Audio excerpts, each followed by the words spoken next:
ఇప్పుడు నా పరిస్థితి ఏంటి బావా? బింది బాబాగా అవతారం ఎత్తుతావా? బాబా గీబా నోటి బాబా పగిలి దగ్గరలో ఏదైనా వెల్డింగ్ షాప్ ఉంటే కట్ చేయిస్తాను, పద. గెటప్ మార్చుకుని పోవటం బెటరు. దా పద.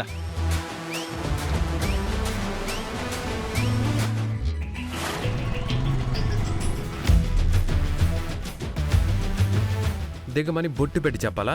దిగు. దిగాలనిపించడం లేదు. ఇంకో రౌండ్ తిప్పి తీసుకురావచ్చు కదా. నాకు ఇంకేం పని లేదనుకుంటున్నావా? దిగు.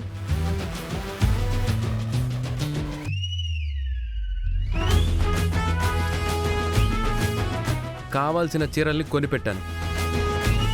నువ్వు నాకిచ్చిన డ్రెస్కి, నేను నీకిచ్చిన శారీలకి చెల్లుకి చెల్లైపోయింది.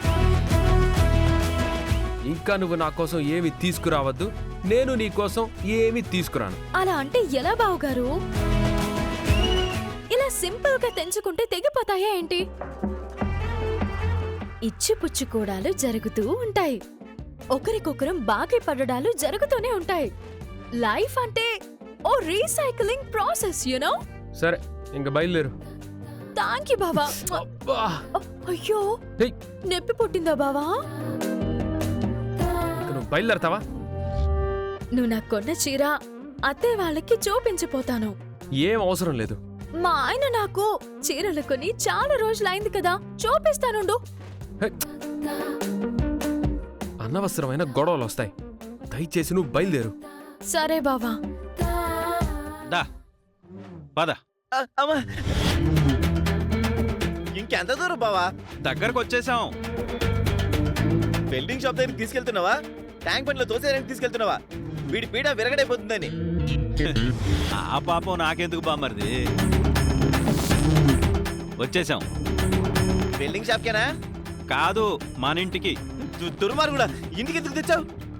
ఇదేంటన్నయ్యా ఇలా బిందె పెట్టి తీసుకొచ్చావు? ఎవరెత్తను? కృష్ణ బావమ్మ.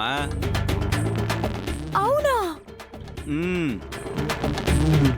మీ తమ్ముడు నాకు చీరలు కొనడానికి తీసుకెళ్లాడని తట్టుకోలేక ఇలాంటి పని చేసావా బావా? ఈ సమయంలో జోకులు అవసరమా?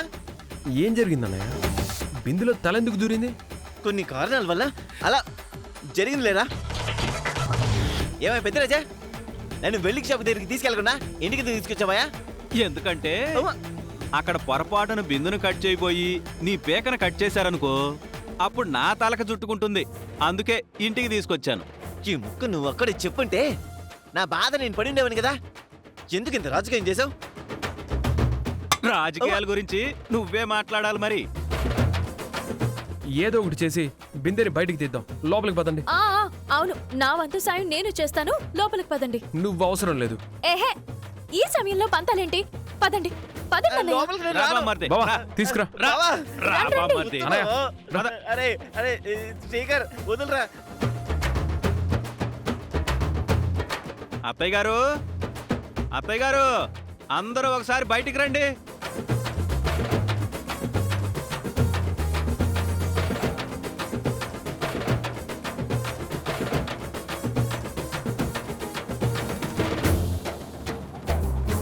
ఎవరి బింది మనిషి? ఇంకెవరో, మీ డాడీ. ఏహే, ఇతను మా డాడీ ఏంటి? బిందెలు దొంగతనం చేసేవాళ్ళ ఉన్నాడు. భలే చెప్పావు. చిన్న బంగారం నేనే. మా కృష్ణనే. ఏ దొంగతనమో చేయబోయి ఇలా ఇరుక్కుపోయినట్టున్నాడు. ఏమైందయ్యా? నా తమ్ముడు ఇలా ఎందుకు ఇరుక్కుపోయాడు? ముందు బిందె తీయండి, తర్వాత మాట్లాడుకుందాం. పెద్ద బంగారు, నాకు ఊపిరి ఆడటం లేదు. కాసేపు అయితే మీరు నా ఫోటోకి దండేయాల్సి వస్తుంది. అంత మాట అనకు కృష్ణ, నేను అన్యాయం అయిపోతాను. నువ్వు వెంటనే ఇంకో పెళ్లి చేసుకుంటావు. నువ్వేం అన్యాయం అయిపోవు. అబ్బా, నీ సంగతి మాకు తెలీదా ఏంటి? ఈ సమయంలో పిచ్చి పిచ్చి మాటలేంటయ్యా? ముందు బిందెలు లాగదు. రండి రండి రండి రండి మావయ్య గారు.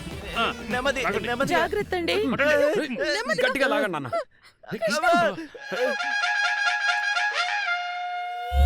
అబ్బా మావయ్య గారు ఆగండి, మీరు రండి.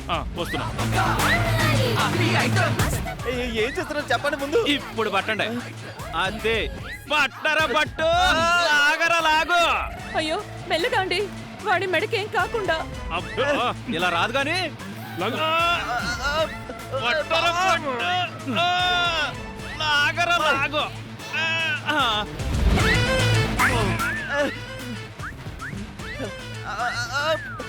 బావా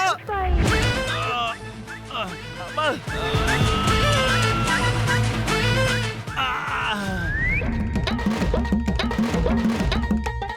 ఇలా కాదు కానీ చిన్నోడా, పెద్దోడా నువ్వు పడుకో.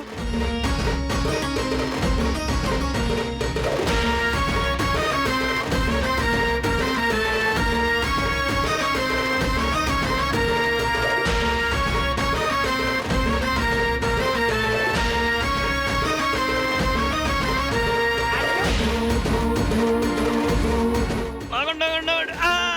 అమ్మో, పోరి నాయను, నా వల్ల కావట్లేదు దేవుడు. మీరు లాగే లాగుడికి బిందె కాదు, నా తలే వచ్చేలా ఉంది. ఈ విధంగా అయ్యేలా లేదు. ఇంకేదైనా మార్గం ఉంటే ఆలోచించడం మంచిది. ఏం చేస్తే బావ తనంతట తానే బిందెని తీసుకోగలుగుతాడో నాకు అర్థమైంది. ఇప్పుడు చెప్తాను.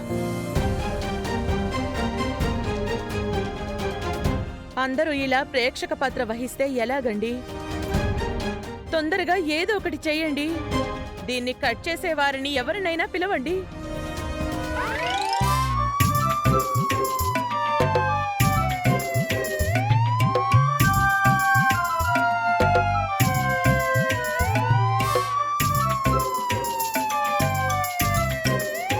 పోలీసులకి నేను ఇంట్లో తెలిసిపోయినట్టుంది. ఇక్కడ దాకా వచ్చేసారు.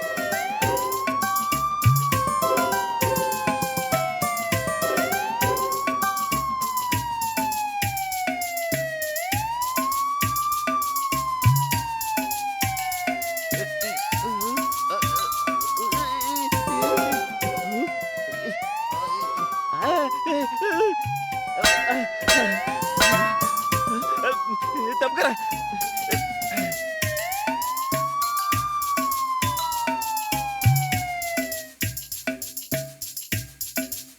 కృష్ణ గారు, సోఫా వెనక దాక్కున్నారేంటి? అలవాట్లో పొరపాటు అనుకుంటా. మీరు నోరు ముయ్యండి.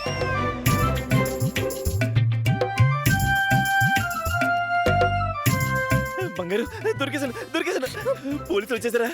ఎవ్వరూ రాలేదు. తిక్క పన్ను చేయకుండా బయటికి రా.